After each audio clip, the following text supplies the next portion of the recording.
যখনই বিপদে পড়ে যাবেন আপনি আল্লাহ তাআলার খাস একটি নাম ধরে সাহায্য চাইবেন, বিদ্যুতের গতিতে আপনি সাহায্য পেয়ে যাবেন, আপনার বিপদ মুহূর্তের মাঝে দূর হয়ে যাবে। ব্যবসা বাণিজ্য লস, সার কাছে শুধুমাত্র শত্রু আর শত্রু বিপদে আপনাকে গ্রাস করে রেখেছে, কোনো কাজেই যেন সফলতা নাই, যেটাতে হাত দেন সেটাতেই লস, কোনো কিছুতে আপনার সাফল্য নাই, সন্তান কথা শোনে না, স্ত্রী কথা শোনে না, পরিবার পরিজন নষ্ট হয়ে গিয়েছে, কিভাবে আপনি বাঁচবেন? প্রবাসে আটকা পড়ে গেছেন, আসতেও পারেন না, কোনো কাজও পাচ্ছেন না, আপনি আমলটা করেন।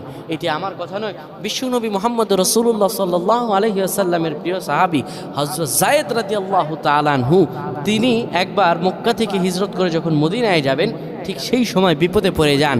ওনাকে একটি লোক বিপদে আটকে ফেলে এবং ওনাকে হত্যা করার চেষ্টা করে। তখন তিনি আল্লাহ তাআলার এই খাস নামটি ধরে সাহায্য চেয়েছিলেন, আল্লাহ তাআলা তাকে বিপদ থেকে মুক্ত করেছেন। সুবহানাল্লাহ। সেই দোয়াটা কি? তিনি যখন বিপদে পড়ে যান তিনি বলেন, আগিসনি ইয়া রহমান।